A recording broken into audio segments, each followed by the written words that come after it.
Okay students, so let's get started with waves के past papers. So first of all we will be looking at MCQs जैसे कि we do it and then we will be looking at structures.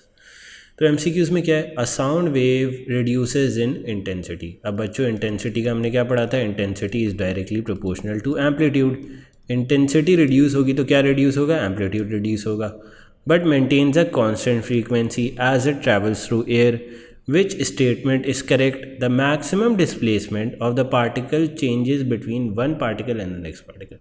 तो बच्चों maximum displacement क्या होती थी, amplitude ही होती थी ना. So that will decrease and hence intensity की वजह से amplitude decrease होगा, तो A would be the correct answer. तो क्वेश्चन 2 पे बढ़ते हैं. क्वेश्चन 2 में क्या लिखा है, a wavelength of amplitude A has an intensity I. After passing through a certain medium, the wave has a new intensity of this. What is the new amplitude of the wave? अब बच्चों अभी मैंने बताया था intensity is directly proportional to amplitude का square. अगर intensity I/4 हो रही है तो एम्पलीट्यूड कितने से गिरेगा, amplitude will fall by the under root of intensity. समझ आई बात. बेसिकली अगर आप देखो I is directly proportional to A square है, ठीक है. अगर आप एम्पलीट्यूड को हाफ कर दोगे बच्चे तो उसका स्क्वायर होके इंटेंसिटी पे इफेक्ट आएगा. That is what, intensity would be I/4. तो अगर आपको I/4 की इंटेंसिटी चाहिए तो एम्पलीट्यूड आप क्या करोगे, हाफ करोगे. तो B will be your answer. Let's see in the marking scheme as well. Yes, B answer है इसका, ठीक है.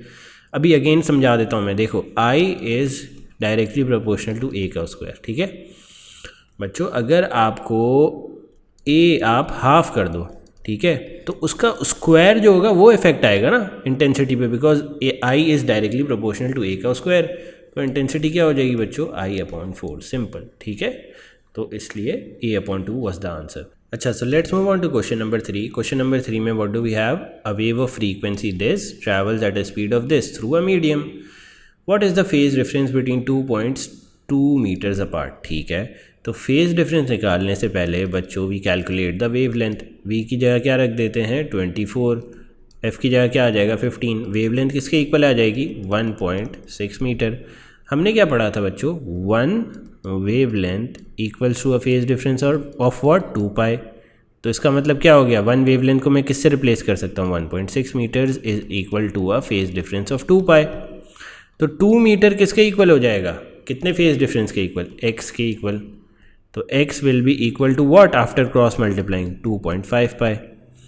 अब बच्चों tell me, can I write x is equal to 5/2 pi. मैंने बस डेसिमल को फ्रैक्शंस में कन्वर्ट कर दिया. And do you remember this fraction was a point या phase difference for out of phase points. तो इसका मतलब क्या है, 2 पॉइंट्स जो हैं जो हमें गिवन है they are out of phase with each other. तो ए कैंसिल आउट हो जाएगा, there is no phase difference. और बाकी B C D we will be looking at what is the answer to that. ठीक है, B में क्या लिखा है बच्चों, they are out of phase by a quarter of a cycle. Could this be answer. ये आउट ऑफ फेज कितने angle से हैं, π/2 से आउट ऑफ फेज है. ठीक है, दोनों के बीच का एंगल इज 5/2 पाई, बट दोनों जो आउट ऑफ फेज हैं they are by an angle of 5/2 pi. ठीक है, ओ सॉरी π/2. ठीक है, अब π/2 is what, can we say π/2 is quarter of a cycle. Yes, क्योंकि देखो 2 pi is equal to 1 cycle. तो π/2 will be what 1 quarter of a cycle. ठीक है, तो we can say they are out of phase by a quarter of a cycle. ठीक है, हमने basically क्या किया, हमने पहले उन दोनों के बीच के एंगल का डिफरेंस निकाल लिया. ठीक है, 5/2 पाई. वी नो कि जब 5/2 पाई का एंगुलर डिफरेंस होता है तो they are out of phase with each other. ठीक है, अब आउट ऑफ फेज कितने एंगल से हैं, दैट इज़ π/2. क्यों π/2, क्योंकि अगर मैं इस एंगल को 5/2 की जगह 2 पाई कर दूँ तो ये इन फेज हो जाते. मैंने सिर्फ हाफ पाई ज़्यादा ऐड कर दिया, तो what did it cause, it cause them to be out of phase. तो कितने एंगल की वजह से ये आउट ऑफ फेज हुए, π/2 की वजह से. और दोनों के बीच का एंगल क्या है टोटल 5π/2. ठीक है, तो 2 pi is equal to 1 cycle, तो π/2 will be equal to 1/4 of the cycle. ठीक है, I hope this is clear. इसका आंसर बी आएगा. Which statement about a light wave and a sound wave is correct. Both can travel through free space. No. Both have a frequency inversely proportional to wavelength, yes B answer होगा। दोनों के लिए आप क्या अब लगाते हो formula, v is equals to F lambda, और अगर v कांस्टेंट हो जाए तो f and lambda will be inversely proportional, ठीक है। So b would be our answer. Now let's come on to question 5। Question 5 में क्या लिखा है, the graph shows the variation of displacement y with the distance x along a progressive wave at one instant. What is the phase difference between point P and Q on the wave? बच्चों P यहाँ पे और Q यहाँ पे, तो we are asked about the phase difference।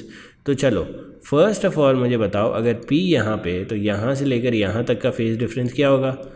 What is the phase difference for one wave to be completed? 2 पाई, ठीक है 2 पाई हो गया, और उसमें और क्या ऐड करेंगे, हाफ 1 पाई मोर, क्योंकि ये हाफ वेव और आगे। देखो बेसिकली हमने किया क्या, फर्स्ट ऑफ ऑल हमने पी एंड क्यू को बोल्ड कर दिया, मार्क कर दिया, ठीक है। फिर हमने कहा यार पी से अगर आप वेव स्टार्ट कर रहे हो तो वेव ख़त्म कहाँ पे होगी, इस पॉइंट पे, ठीक है। तो one wave has a phase difference of what, 2 पाई, और क्यू तक जाने के लिए हमें और कितनी वेव चाहिए, एक और आधी वेव चाहिए, तो this will equal to a phase difference of 3 pi. तो pi is equals to 180 degree, तो 3 pi will be equal to what, 540 degrees. तो कोई आंसर है ऐसा, यस 5 का आंसर सी है। Let's see in the marking scheme as well, yes 5 का answer C है। तो I hope it is good. हमने बेसिकली क्या किया, पी से लेकर इस पॉइंट तक आए, let's label this as R. P से लेकर आर तक 1 वेव्स गेट कंप्लीटेड, तो फेज डिफरेंस क्या हो जाएगा, 2 पाई। आर से लेकर क्यू तक हाफ वेव हो रही है, तो फेज डिफरेंस क्या हो जाएगा, पाई। We add these two to get an answer of 3 pi between P and Q, और 3 pi के इक्वल डिग्रीज क्या होता है, 540, simple. Now let's move on to question number 6. Wave power generators take advantage of the energy that is transferred by the motion of waves across the surface of oceans. The energy of a wave depends on its amplitude, ठीक है। Energy of a wave depends on its amplitude, ठीक है। What is the correct definition of amplitude? Amplitude की definition बतानी है। The average amount of energy possessed by a wave? No. The difference in displacement between a peak and a trough? No. The maximum displacement on the wave from equilibrium? C is our answer, ठीक है। याद है amplitude क्या होता था, maximum displacement from mean position. So let's see the marking scheme as well. 6 का answer C है, we are going good. Now let's move on to question number 7. A vibration generator produces a progressive wave on a rope. The diagram shows the rope at one instance. The wave travels at a speed of this. V आ गई wave की, ठीक है। What are the wavelengths and frequency of the wave? Wavelength और frequency निकालनी है हमने wave की, okay? So how will we do that? First of all wavelength निकालते हैं। वेवलेंथ किस तरह निकालोगे बच्चों, सी दिस पॉइंट 1 से लेकर 2 तक कितनी वेव्स कंप्लीट हो रही हैं, 1। फिर 2 से लेकर 3 तक एक और वेव कंप्लीट हो रही है, 3 से लेकर 4 तक थर्ड वेव कंप्लीट हो रही है। तो पॉइंट 1 से लेकर 4 तक how many waves are completed, 3 waves, ठीक है। 3 वेव्स कंप्लीट हो गई, तो इसका मतलब क्या है, 3 lambda is equal to what, 0.8 meter. 1 lambda will be equal to what, 0.8 divided by 3. What is the answer, 0.2667. You can write it 0.27 meter, सही है। तो A और B को हम कैंसिल आउट कर देते हैं। अब बच गई फ्रीक्वेंसी। फ्रीक्वेंसी कैसे आएगी, सिंपल सा formula, V is equals to F lambda. V क्या है बच्चों हमारे पास 4, लैंडा क्या है 0.27, आपके पास फ्रीक्वेंसी आ जाएगी। Frequency comes out to be C 15, ठीक है। तो 7 का answer would be C। Let's check in the marking scheme as well, yes 7 का आंसर C है। तो did you get it, how did I calculated it? First of all मैंने number of waves calculate कर ली between point 1 and 4। कितनी थी, 3 waves, और 3 waves के बीच का डिस्टेंस क्या था, 0.8। तो इसका मतलब क्या हुआ, 3 लैंडा इज इक्वल्स टू 0.8। एक लैंडा कितना होगा, 0.27 मीटर, ठीक है। लैंडा की वैल्यू पुट की, वी की वैल्यू पुट की, and we get the answer of uh frequency as well. Now let's move on to question number 8। तो what is in question 9, a wave pulse moves along the stretch rope in the direction shown. Okay, wave pulse जो है, ये वाली pulse, this is the wave pulse, moves in the direction shown towards the right hand side, ठीक है। हमें बताना है ये पार्टिकल P की डिस्प्लेसमेंट किस तरह होगी विद टाइम, ठीक है। तो लेट सपोज ये वेव आ जाती है इधर पार्टिकल के बिल्कुल करीब।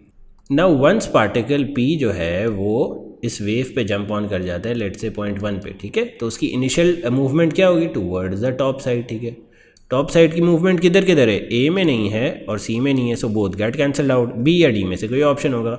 फिर उसकी किस तरह की मूवमेंट होगी, फिर हॉरिजॉन्टल मूवमेंट होगी, तो बी या डी में से किसी की हॉरिजॉन्टल मूवमेंट है, yes, so D will be your answer, simple. आगे की मूवमेंट आपको कैलकुलेट करने की ज़रूरत ही नहीं है, because D is the only right answer, क्योंकि वही ऊपर जा रहा है और सेकंड स्टेप में हॉरिजॉन्टल हो रहा है, ठीक है। Now let's move on to question 10।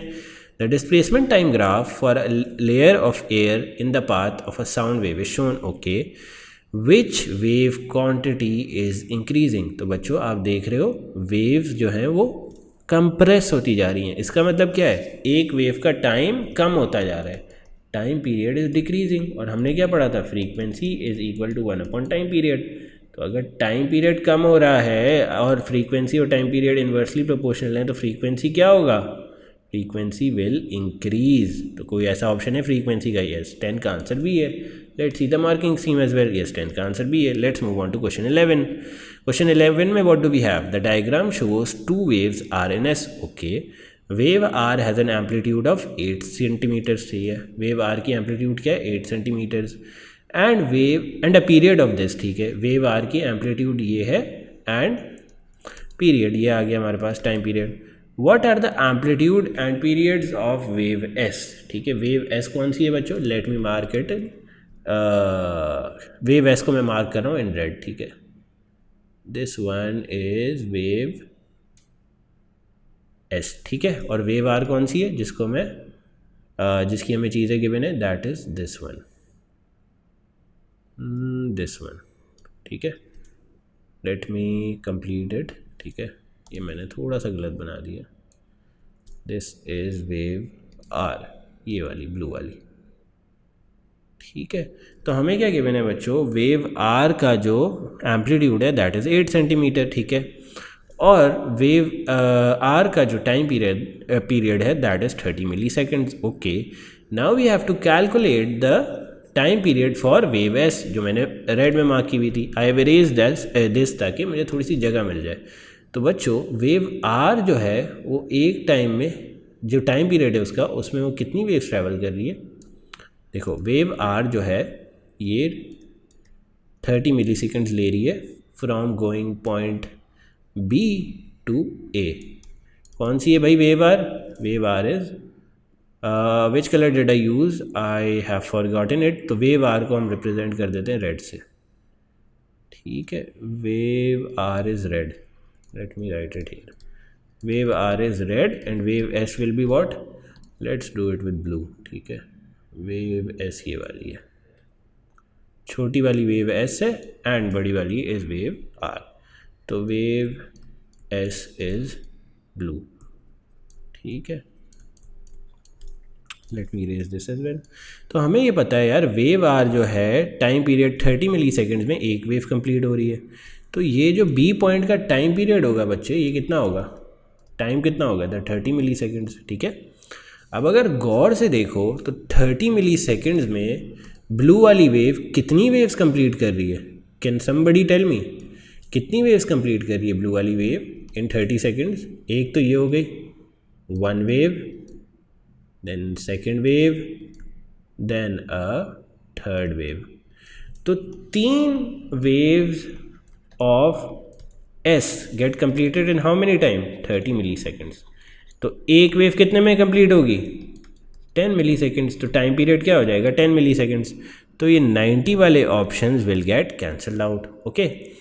अब बचा क्या है, एम्पलीट्यूड बचा है, तो we calculate the amplitude, let me erase these चीज़ें ताकि इट बिकम्स थोड़ा सा नीट एंड टाइडी, ठीक है।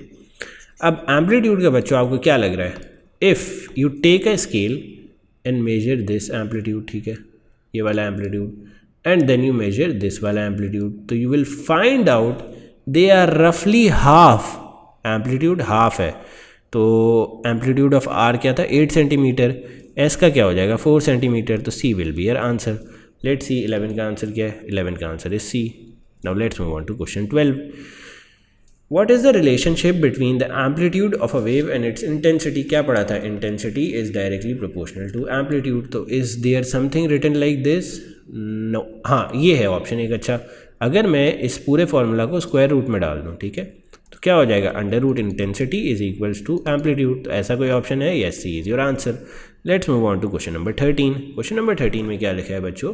अ sound wave moves with the speed of this. ये स्पीड आ गई through air. The variation with time t of the displacement of an air particle due to this wave is shown in the graph. Okay, which statement about the sound wave is correct? कौन सा statement about sound wave is correct? First of all क्या लिखा हुआ है? The frequency is 500 hertz. Calculate कर लेते हैं. Time period क्या है? Time period is the time for one wave to get completed. तो ए से बी में वन वेव कंप्लीट हो रही है. टाइम क्या लग रहा है उतने में? 4 milliseconds. If I divide F is equal to 1 into 10⁻³ तो आंसर क्या आ जाएगा? 250 हर्ट्ज. तो this is not equal to 500 hertz. So ये गलत हो जाएगा. The graph shows that sound is a transverse wave. No, it doesn't show that.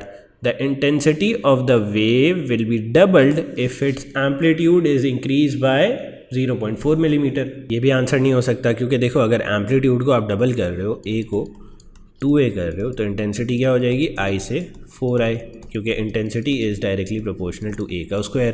तो intensity won't be double, it would be 4 times. अगर यहाँ पे 4 टाइम्स होता तो ये सही था, but this is wrong. Currently this is also wrong. So eight this point मुझे मेथड ऑफ एलिमिनेशन से पता चल गया कि answer would B D, but let's calculate it. The wavelength of the sound wave is this. सही है. तो wavelength के लिए क्या फॉर्मूला होता था? v is equals to F lambda. v किसके इक्वल है? 320. और फ्रीक्वेंसी किसके इक्वल है? 250. लैंडा किसके इक्वल आ जाएगा? Lambda will be equal to 1.28 meter. So D is your answer. A wave of an amplitude a has an intensity this. a का amplitude है तो इंटेंसिटी क्या है? 3. ठीक है. What if the amplitude becomes 2a? तो क्या याद था आप लोगों को? Intensity is directly proportional to a का स्क्वायर. अगर a जो है 2a हो जाता है तो इंटेंसिटी क्या हो जाएगी? Intensity will become 4i. तो इंटेंसिटी क्या हो जाएगी? 3 into 4 that is equal to what? 12. 12 answer है कहीं? यस. 14 का आंसर डी है. Let's see the rough work as well. Yes, 14 का आंसर डी है. Let's move on to question 15. A wave travels along a coiled spring. ठीक है. The graph shows the variation with time t of the displacement. ठीक है. Displacement time graph given है. What is the frequency of the wave? भाई frequency of the wave निकालनी है तो वापस वही मेथड करेंगे. वेव्स कैलकुलेट करते जाते हैं. This is one wave, this is second wave. ठीक है. This is third wave. ठीक है. तो थर्ड वेव कंप्लीट होने के लिए कितने टाइम लग रहा है भाई? 0.4. तो 3 वेव्स कंप्लीट होने के लिए we are acquiring 0.4 second. First wave second wave का टाइम क्यों नहीं लिया हमने? क्योंकि they were not clear on the graph. देखो यहाँ पे कोई क्लियर टाइमिंग नहीं गिवन, लेकिन थर्ड वेव कंप्लीट होने पे हमें क्लियर टाइमिंग गिवन है, दैट इज़ 0.4 सेकेंड्स. तो वन वेव के लिए कितनी टाइम होगी बच्चों? 0.4 divided by 3 that equals to 0.1333 seconds. ठीक है. अब फ्रीक्वेंसी निकालनी है तो what was the formula of frequency? f is equal to 1 upon time period. तो 1 divided by 0.133 will give us an answer of 7.5 hertz. तो D will be your 16 का answer. Let's see the rough work as well. ये 16 का answer D है. So I am leaving some of the MCQs for you guys. Now let's move on to the structural questions. Mostly मैंने basic concept जो थे MCQs के सारे बता दिए. Now let's move on to the structural questions. अच्छा, so what do we have as our first structural questions? इसमें क्या लिखा हुआ है बच्चों? A child sits on the ground next to the remote control toy car. After time t is equals to 0 second, the car begins to move in a straight line directly away from the child. तो away from the child जब भी कोई चीज़ move करती थी या sound source away from the object move कर रहा होता था, तो do you remember Doppler effect का कौन सा फॉर्मूला लगाते थे? अच्छा, जब भी डू यू रिमेंबर जो हमारा ऑब्जेक्ट होता था उससे साउंड सोर्स जो है वो दूर जा रही होती थी, साउंड सोर्स दूर जा रही होती थी, तो ऑब्जर्व फ्रीक्वेंसी के लिए क्या फार्मूला लगाते थे? Observe frequency is equal to what? Sound की फ्रीक्वेंसी मल्टीप्लाइड बाय साउंड की वेलोसिटी डिवाइडेड बाय साउंड की वेलोसिटी प्लस सोर्स की वेलोसिटी. तो this was the formula that we use to apply. इसमें ये क्या था? Observed frequency. This was what? Source या साउंड की लेट्स राइट इट साउंड की फ्रीक्वेंसी. ओके, साउंड की frequency. And this was what? Sound velocity. And this was also sound's velocity. This was what? Source velocity. Let's say ambulance, car, सब चीज़ की velocity was vs. ठीक है. Now let's study the question. The car horn continuously emit sound of frequency this, ये क्या आ गई बच्चों आपके पास, एफ एस, ये साउंड की फ्रीक्वेंसी आ गई. Between time t is equals to 0 and time t is equals to 6 seconds, the speed of the sound in air is this. Speed of the sound भी आ गई, मतलब v आ गई. Describe qualitatively the variation, if any, in the frequency of the sound heard by the child that was emitted from the car horn from time t is equals to 0 to time t is equals to 2 seconds. Time t is equals to 0 से लेकर 2 second क्या हो रहा है बच्चों, हमारी velocity increase हो रही है. तो इसका मतलब क्या है, वेलोसिटी इंक्रीज़ हो रही है तो इसका मतलब क्या है, साउंड जो है ऑब्जेक्ट से मूव अवे कर रहा है. तो इसका मतलब क्या है, जब भी मूव अवे करता था तो क्या होता था, वेवलेंथ इंक्रीज़ होती थी and hence frequency used to decrease. अच्छा, now what do we have in here, जब time T is equals to 4 से 6 सेकंड में क्या हो रहा है, देखो 4 से लेकर 6 सेकंड में आपकी वेलोसिटी क्या कर रही है, डिक्रीज़. अच्छा, यहाँ पे क्या लिख दोगे, वेलोसिटी इंक्रीज़ भी लिख देना, वेलोसिटी डिक्रीजेज. तो इसका मतलब क्या है, वेवलेंथ बच्चों डिक्रीजेज. तो इसका क्या मतलब होगा, फ्रीक्वेंसी इंक्रीजेज. सिंपल.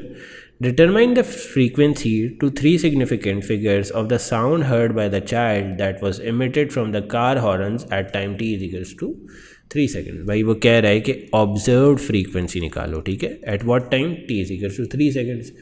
3 सेकेंड्स पे जाके बच्चों आपने वेलोसिटी वी एस देखनी है जो कि कार हॉर्न की क्या थी. तो this comes out to be 1 to 12.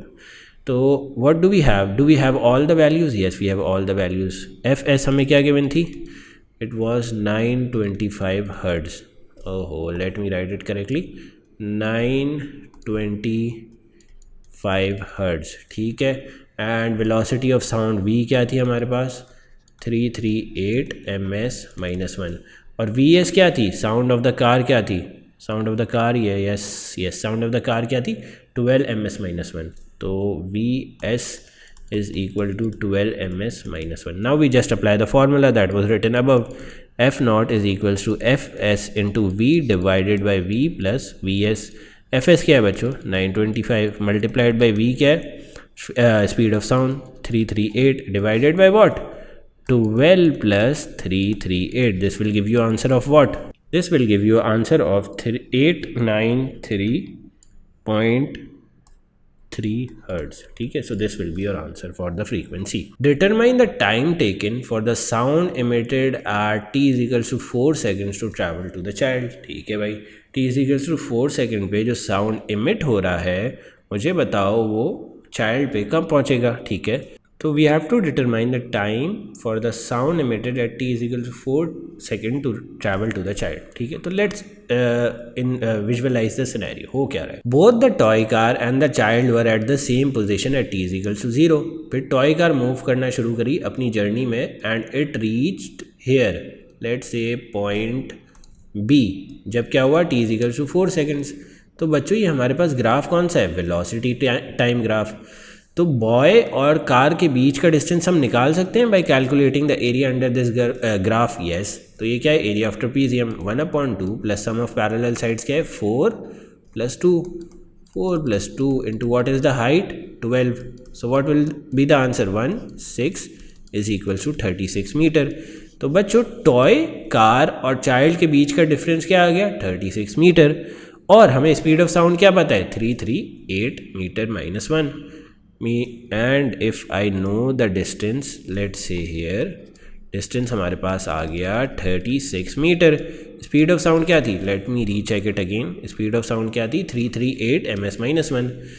338 ms-1. So have we studied some formula for time, yes, time is equals to distance divided by speed. Distance क्या है, 36, स्पीड क्या है, 338. We get our answer as 0.11 second. Simple. ठीक है, now let's move on to the next structural questions which is by reference to the direction of transfer of energy state what is meant by a longitudinal wave. So what can we say, the direction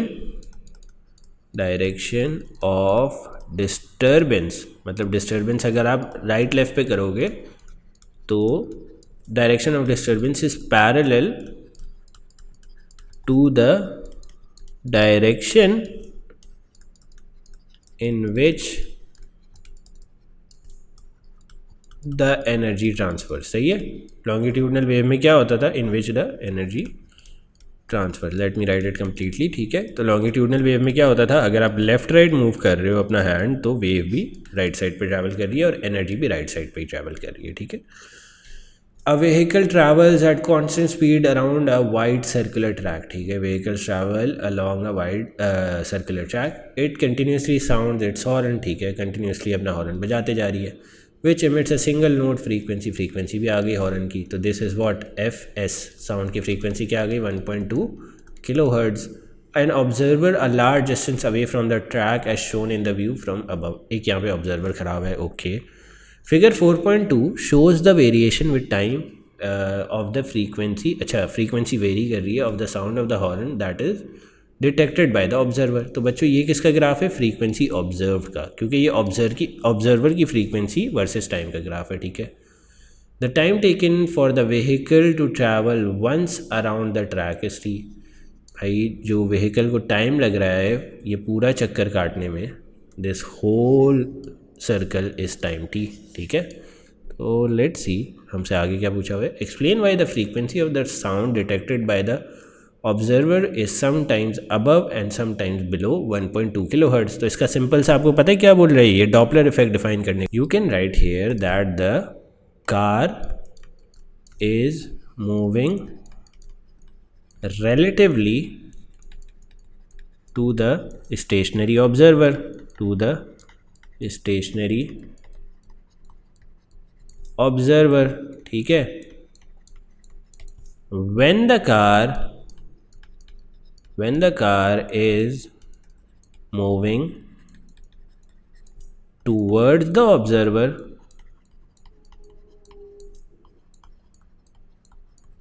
the frequency is what? The frequency is